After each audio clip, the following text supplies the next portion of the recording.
The shirt was his. That much he knew. Ryan Carter lay completely still, afraid that breathing too loud might shatter whatever this was. Pale morning light pressed through the curtains, thin, cold, the kind that made everything look like a photograph taken too early. And there she was, a woman asleep on the edge of his bed, dark hair pooling across the pillow, one shoulder bare where his old flannel had slipped. She looked impossibly out of place. She looked impossibly peaceful. Then the light shifted, and he saw her face. Diane Harlow. The Diane Harlow, whose name lived on the sides of buildings, whose signature moved markets, whose photograph hung in the lobby of a tower Ryan had only ever seen from the highway, wearing his shirt, sleeping in his $40 apartment. She opened her eyes, and the first words out of her mouth left him unable to move. The night before came back in pieces. Ryan had been walking home from the warehouse, the late shift, the one that ended at 11:30 and left his shoulders aching in a way that sleep never fully fixed. The rain had started somewhere around the overpass, light at first, then suddenly merciless, the kind of November downpour that turned Dallas parking lots into shallow rivers.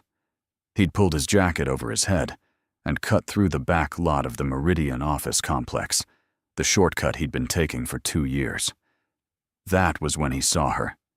She was on the ground, near the far corner of the lot, half hidden between 2 parked cars, her dark hair plastered flat against her face.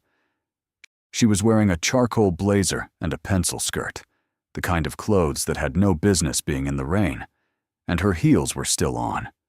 One of them was cracked at the base. Her phone lay a few feet away, the screen completely shattered, dark. Ryan stood there for exactly 3 seconds. Then he knelt down beside her. She was breathing. That was the first thing he checked. Her pulse was steady, but her skin was cold, her lips pale. No visible injuries, no smell of alcohol. She hadn't fallen drunk out of a bar. Something else had happened here, though Ryan had no way of knowing what. He looked around the empty lot. No one, just rain and yellow parking lot lights, and the hum of the city indifferent above them. He couldn't leave her there.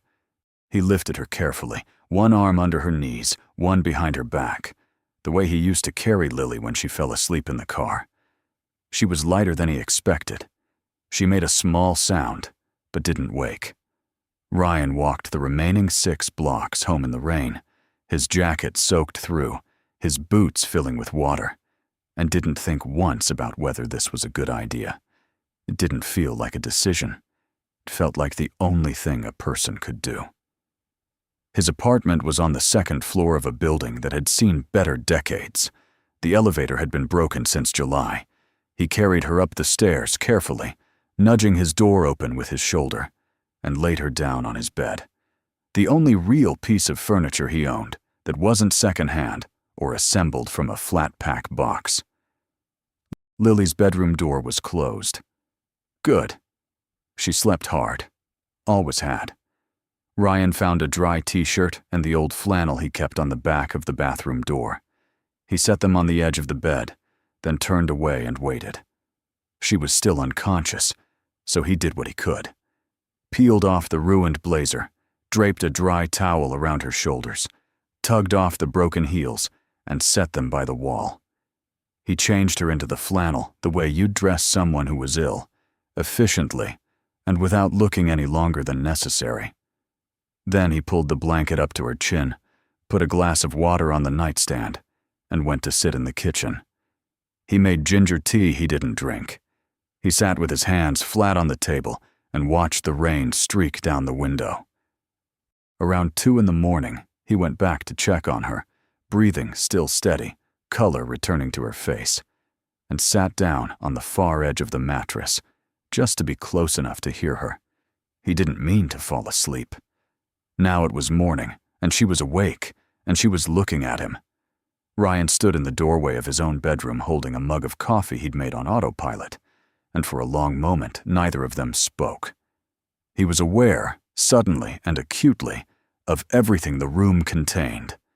the water stain on the ceiling he kept meaning to report, the crayon drawing of a horse Lily had taped to the closet door, the single bare bulb, the general stubborn shabbiness of a life held together on a warehouse worker's salary. She sat up slowly, taking in the room with an expression he couldn't read. Not disgust, not fear. Something quieter than either of those. "You carried me here," she said. It wasn't a question. "You were on the ground in a parking lot in the rain," Ryan said. "I wasn't going to leave you there." She looked at her hands, then at the flannel shirt, then back at him. "This is yours." "Yeah." She absorbed that. Her gaze moved around the room again, slowly this time, landing on the crayon horse, on the glass of water on the nightstand, on the cracked heel standing neatly by the wall. Ryan set the coffee mug on the dresser and crossed his arms. "I can call someone for you. Your phone's broken, but you can use mine. Or I can drive you. I've got a truck." She didn't answer right away. When she did, her voice was lower, like she was saying something she hadn't planned to say. "I haven't slept like that in 5 years." Ryan didn't move. "I don't mean I slept well," she added, almost carefully. "I mean I slept without waking up at 3 in the morning, certain that something was about to collapse." She looked at him directly for the first time. "I don't know how to explain that. I noticed it." He didn't know what to say to that. He wasn't sure anyone would. From the other room came the soft thud of small feet hitting the floor, then the creak of Lily's bedroom door. Ryan turned just in time to see his daughter appear in the hallway, 6 years old, hair wild from sleep, dragging her stuffed rabbit by one ear. She looked at Ryan. Then she looked past him into the bedroom, and her eyes went wide. "There's a lady in your bed," Lily announced. "Yeah," Ryan said. "She got caught in the rain. She's okay." Lily considered this with the gravity only small children apply to unexpected situations. Then she looked at the woman directly. "Do you want pancakes? Daddy makes them like bunnies." Something shifted in Diane Harlow's expression. Not a smile exactly, but the shape her face made just before one. "I'd like that," she said quietly. "Thank you." Lily ate her bunny pancakes and talked about her rabbit and asked Diane 17 questions in the span of 12 minutes. Diane answered every one. Ryan stood at the stove and listened and tried to make sense of what was happening in his kitchen. This woman, this particular woman, sitting at his second-hand table like she'd been there before. He recognized her by then. It had come to him in the shower, the name assembling itself from 100 small memories. A magazine cover glimpsed in a waiting room, a billboard on the highway, a segment on the evening news about Harlow Enterprises pulling out of a downtown development deal. Diane Harlow, the Diane Harlow. He didn't say it. It didn't seem like the right moment to say it. When breakfast was done, and Lily had retreated to her room with her rabbit and a coloring book, the kitchen went quiet. Diane's phone was useless. Ryan offered his. She made 2 calls, both brief and clipped, the second one ending with, "I'll explain later," in a tone that made very clear she would not, in fact, be explaining later. She stood at his door with his jacket over her shoulders, her ruined heels back on her feet, and looked at him with an expression he would spend the next 3 days trying to interpret. "Thank you, Ryan," she said. She'd remembered his name from breakfast, when Lily had used it 4 times in a single sentence. "Anytime," he said, and immediately felt that was a strange thing to say. The door closed. He listened to her heels on the stairs, uneven because of the cracked one, and then the sound of a car door, and then nothing. He went back inside. Lily was singing to her rabbit. The flannel was gone. The glass of water on the nightstand was still full. He told himself that was the end of it. 3 days later, a manila envelope appeared in front of his door. Ryan almost stepped over it on his way out for the morning shift. He picked it up, turned it over. No return address. His name was written on the front in clean, precise handwriting, the kind that came from someone who had signed 1,000 documents and meant every one of them. Inside was the flannel shirt, folded with a neatness that made his own laundry look embarrassing. And beneath it, a small card. Cream-colored, heavy stock. 2 words in the same careful handwriting. Thank you. No number. No name, though none was needed. Ryan stood in his doorway for a moment, the shirt in his hands, the card between his fingers. Then he walked to the kitchen and pressed the card against the refrigerator door, holding it there with the magnet shaped like the state of Texas that Lily had picked out at a gas station gift shop last summer. He stepped back and looked at it for a moment. Then he went to work. He told himself that was really the end of it this time. It wasn't. 2 weeks after the rain, on a Tuesday evening when the sun was already gone by 5 and the air had the particular bite of a Texas November turning serious, Ryan heard a knock at his door. He assumed it was Mrs. Calloway from downstairs, who sometimes brought Lily cookies and stayed to talk for 40 minutes about her garden. He opened the door without checking. Diane Harlow was standing in the hallway. She was dressed differently than he'd seen her. No blazer, no pencil skirt, just dark jeans and a camel coat, her hair down. She was holding a small pink bakery box and looking at him with an expression that suggested she was fully aware of how this appeared and had decided to show up anyway. Lily mentioned she liked strawberry cupcakes, Diane said, when she was explaining the rabbit to me. Ryan looked at the box, then at her. She told you his name was Mr. Flops. She told me a great deal about Mr. Flops. He should have said something sensible. Instead, he stepped back and held the door open, and Diane walked into his apartment for the second time. She came back the following Friday, then the Tuesday after that.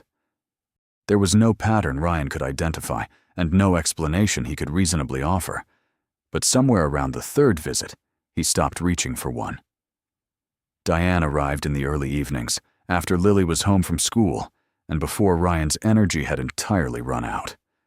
She brought small things, a box of colored pencils, because Lily had mentioned running out of green, a jar of the specific brand of ginger tea that had apparently been on his counter that first morning. She never stayed past 8. She never announced when she was coming. What she did, consistently and without apparent effort, was make herself useful. She sat on the kitchen floor with Lily and helped color an elaborate mural of horses that eventually covered 3 sheets of butcher paper. She held the flashlight, while Ryan spent 40 minutes under the kitchen sink, finally fixing the leak he'd been ignoring for 2 months. One evening she fell asleep on the sofa with a picture book open on her chest, 10 minutes after Lily had gone to bed, and Ryan sat in the armchair across from her and watched the lamplight on her face, and understood he was in some kind of trouble. It wasn't just that she was beautiful, though she was. It was that she looked different here. In his apartment, in the lamplight, with a children's book about a lost dog on her chest, the particular tension he associated with her public face, the sharpness, the controlled distance, was simply gone. She looked like a person resting, like someone who had been running for a very long time and had found, accidentally, a place where she could stop. He never asked why she kept coming back. He was afraid that asking would remind her she didn't have to.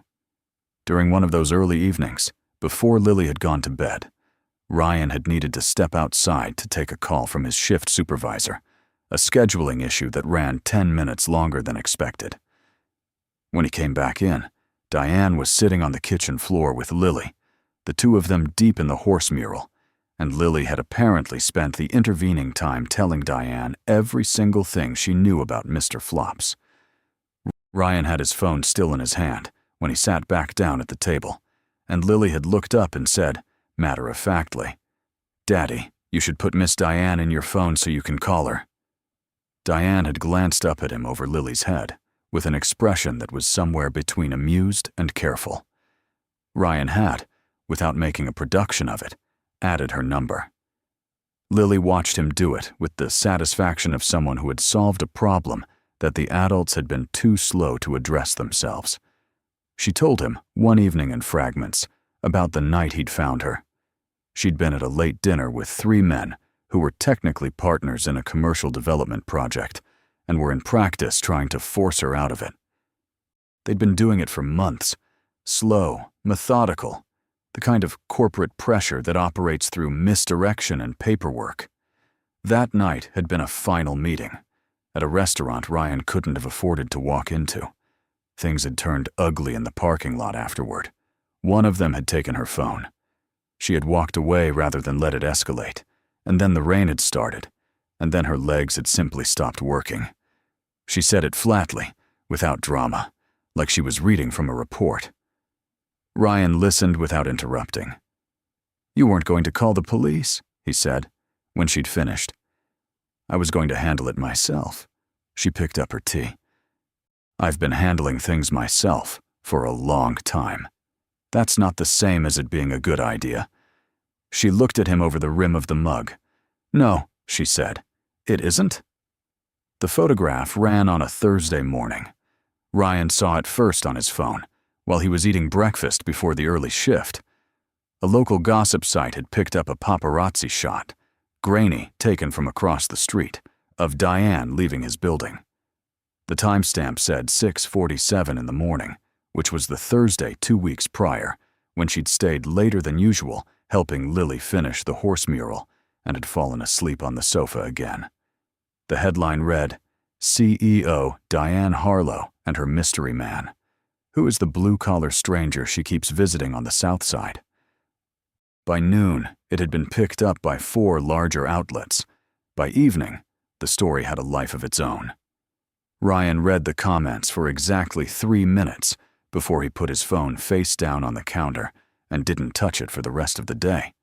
He was described variously as a fling, a rebellion, a midlife crisis, and, his personal favorite, a warehouse worker of unknown significance. The general consensus seemed to be that Diane Harlow had temporarily lost her mind.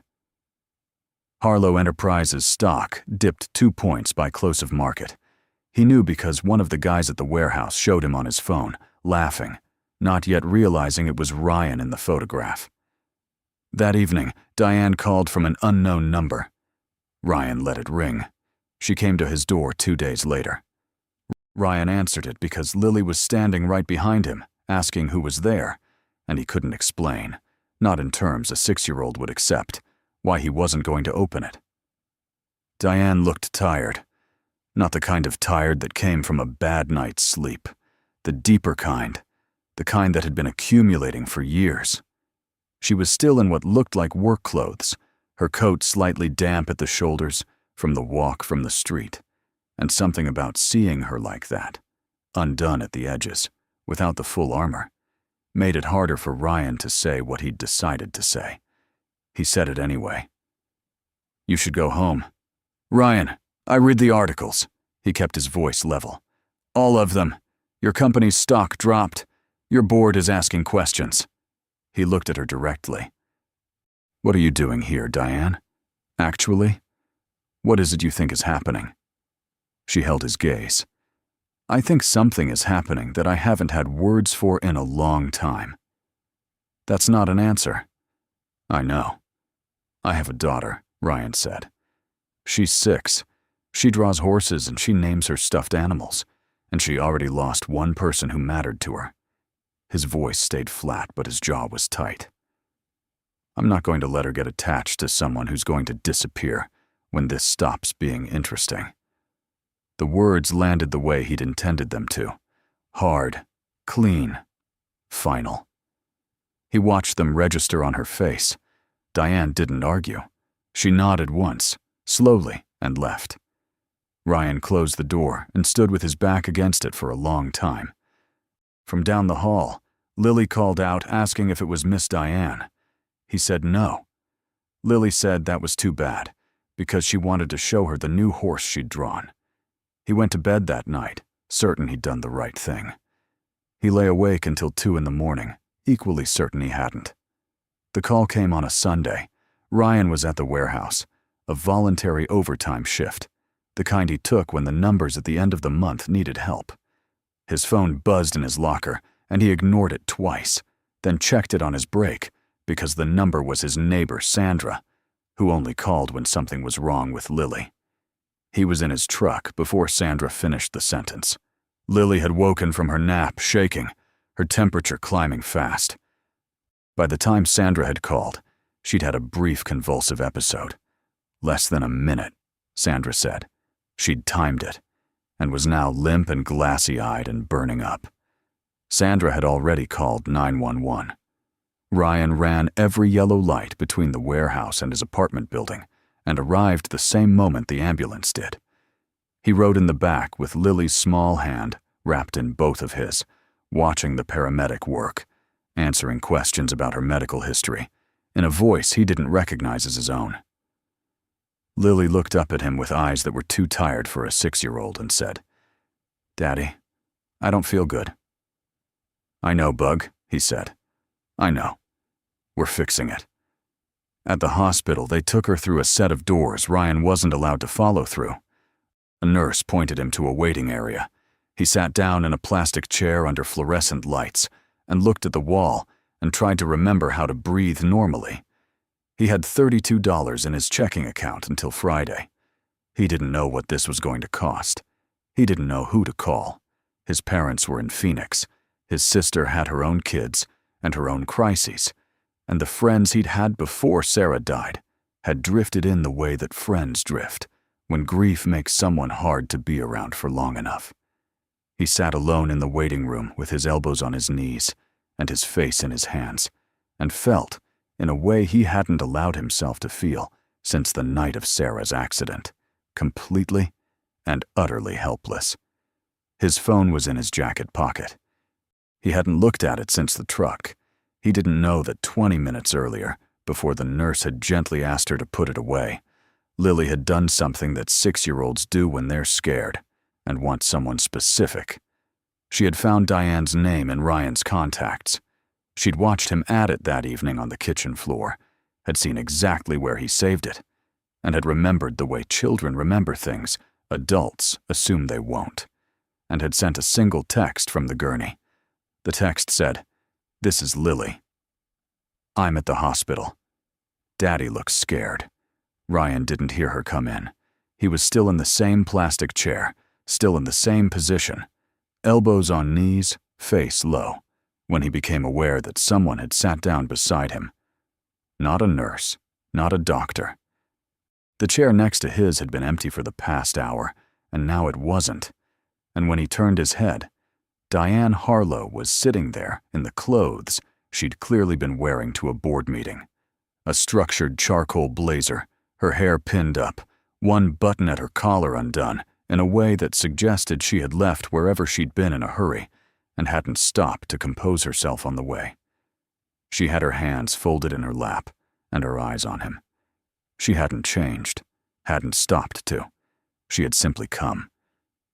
Ryan stared at her. "How did you—" "Lily texted me." Diane kept her voice low, measured. "Before they took her phone. She said you looked scared." He didn't have anything to say to that. The back of his throat tightened in a way he hadn't expected, and he looked away, back at the wall, and breathed through it. They sat without speaking for a long time. The waiting room hummed around them. The fluorescent lights, the distant intercom, the soft squeak of rubber soles on linoleum. Diane didn't fill the silence with reassurances. She didn't tell him it would be fine, or that Lily was strong, or any of the other well-meaning things people said when they didn't know what else to do. She just stayed, solid and present in the chair beside him, close enough that he could feel the warmth of her shoulder near his. It was, Ryan realized slowly, exactly what he needed. Not words, just someone who didn't leave. The doctor came out 40 minutes later. "Febrile seizure," she explained, "more common in young children than most parents realized, frightening to witness but rarely dangerous on its own." Lily's fever had responded well to medication. She was stable, awake, and asking for her father, and specifically for bunny pancakes, which the doctor relayed with the slight smile of someone who had delivered enough of these conversations to know when the worst was over. Ryan stood up too fast and had to catch himself on the back of the chair. Diane's hand came to his arm, a brief, steadying touch, and then she stepped back and let him go. He found Lily propped up on pillows in a pediatric bay, her hair still wild, Mr. Flops clutched to her chest. Sandra had thought to grab him on the way out. She looked pale and small against the white hospital sheets, but her eyes were clear, and when she saw Ryan, she held both arms out in the unambiguous way of a child who wants to be picked up immediately. He sat on the edge of the bed and held her for a long time without saying anything. "Is Miss Diane here?" Lily asked eventually, into his shoulder. "She's in the waiting room." Lily pulled back to look at him with an expression of 6-year-old pragmatism that Ryan found, in that moment, devastating in its clarity. "You should go get her," she said. "She came, didn't she?" He looked at his daughter. At the absolute simplicity with which she had just dismantled every careful wall he'd spent 2 weeks rebuilding. "Yeah," he said. "She did." Diane was still in the waiting room. She had taken her hair down at some point and was sitting with her jacket folded over her knees, her phone face down on the seat beside her. When Ryan appeared in the doorway, she looked up, and he watched the question move across her face before she could compose it away. "She's okay," he said. "Febrile seizure. She's asking for you." Something shifted in Diane's expression then. Not relief exactly, but the release of something she'd been holding very carefully since she'd walked in. She followed him back through the corridor without a word. Lily fell asleep an hour later, with Diane sitting in the chair beside the bed, reading aloud from a hospital pamphlet about hand-washing hygiene, because it was the only reading material available, and Lily had insisted on a story. Diane had committed to it, with a thoroughness that Ryan suspected had more to do with keeping Lily calm than with any personal investment in the pamphlet. By the 3rd page, Lily's eyes were closed. Ryan leaned against the wall across from the bed and watched Diane set the pamphlet down and look at Lily sleeping. He thought about the board meeting she'd walked out of, the most important one of the fiscal year, from what she'd mentioned in passing weeks ago, and about the fact that she was sitting here instead, in a pediatric bay under fluorescent lights, reading hand-washing guidelines to his 6-year-old daughter. "I owe you an apology," he said quietly. Diane looked at him. "You were protecting her. You don't owe me anything for that." "I was protecting myself," Ryan said. "Lily was the reason I let myself say it out loud, but it was about me." He looked at his daughter's sleeping face. "Her mother died 3 years ago. Car accident, February. Black ice on the highway. She was coming home from her sister's house." He hadn't said that sequence of facts to anyone in a very long time. "After that, I decided the safest thing was to not need anyone. For both of us." The room was quiet except for the distant sounds of the hospital going about its business. "That's not a life," Diane said, not harshly, just as a fact. "No," Ryan agreed. "It isn't." She told him about her father. Not all of it. He understood there was a version of the story that would take much longer than a hospital room at 10 in the evening. But enough.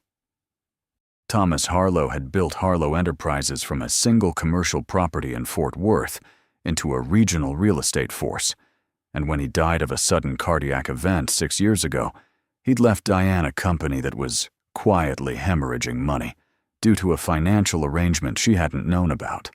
She'd spent the first year just understanding the scope of it, the next 4 years rebuilding it. The board had doubted her from the start.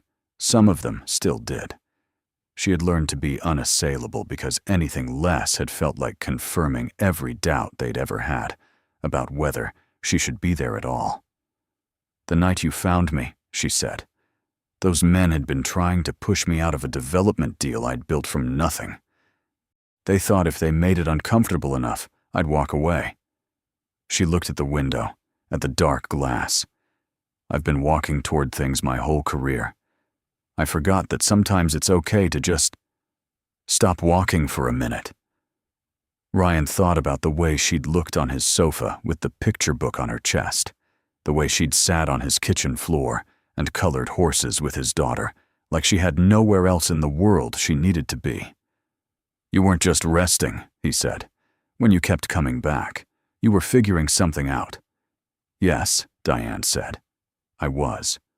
What did you figure out? She looked at him steadily. That I built something impressive and lost something important, and that I'd rather have both than just the one.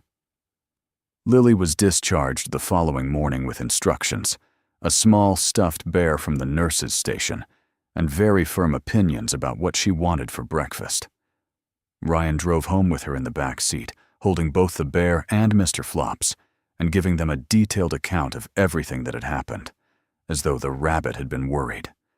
Diane had stayed until midnight and then left, quietly, without making promises neither of them were ready to make. But before she'd gone, she'd stopped at the door of the pediatric bay and looked back at Ryan in the way that meant something had been decided, not announced, just decided, and he had understood her completely. 3 weeks later, Diane stood before the Harlow Enterprises board and declined to address the media speculation about her personal life. She didn't apologize. She didn't explain. She told them she was restructuring her schedule, delegating operational oversight of 2 ongoing projects to her COO, and establishing clearer boundaries around her personal time. She told them this in the same voice she used to close 9-figure deals: calm, direct, final. 2 members of the board looked unhappy. The rest said nothing. She told Ryan about it that evening, at his kitchen table, while Lily drew horses in the next room, and something Ryan had made was cooling on the stove. She said it plainly, without drama, the same way she said most things. How'd they take it? Ryan asked. About how I expected. She picked up her tea. I've stopped optimizing for how people take things. He looked at her across the table. That's new. Yes, she said. It is. It didn't become simple overnight. There were evenings when the difference between their lives made itself felt in ways neither of them could entirely smooth over. When a call from her COO turned a quiet dinner into a working crisis. When Ryan came home from a double shift, too tired to be present in the way he wanted to be. When the gap between her world and his asserted itself without warning. There were conversations they hadn't had yet, and a few they'd started and set down and would need to pick back up. But there were also nights like this one. Ryan at the stove, the smell of something warm filling the small apartment. Lily on the living room floor, surrounded by butcher paper, adding a new horse to a mural that had long since outgrown its original 3 sheets, and Diane on the old sofa with her laptop open and a case file on her knee, her shoes off, her hair down, wearing a shirt that Ryan recognized as the flannel, washed and returned, and eventually, quietly, borrowed back. She hadn't asked. He hadn't said anything. It had simply happened the way things happened when people stopped performing for each other and started just being in a room together. Lily looked up from her drawing. Miss Diane, does this horse look like it's running or standing still? Diane studied it seriously from across the room. Running, she said. Definitely running. Look at the legs. Lily nodded, satisfied, and went back to work. Ryan turned the burner down and looked at the 2 of them in the lamplight, his daughter, flat on her stomach, kicking her feet, narrating something quietly to Mr. Flops. Diane frowning at a document with the same focus she brought to everything, barefoot on his second-hand sofa, and felt something he hadn't felt in 3 years settle into place. Not certainty, not the absence of difficulty, just the particular, quiet weight of a life that had room in it again. Outside, Dallas moved through its evening. Inside, the lamp was on. The food was almost ready. And on the refrigerator, half hidden behind Lily's newest horse drawing, the small cream card with 2 words in precise handwriting was still exactly where Ryan had pressed it the morning he'd told himself it was the end of things, held up by the Texas magnet, in plain sight the whole time. It had never been the end of anything. It had been, without either of them knowing it on that rain-soaked November night, the very beginning.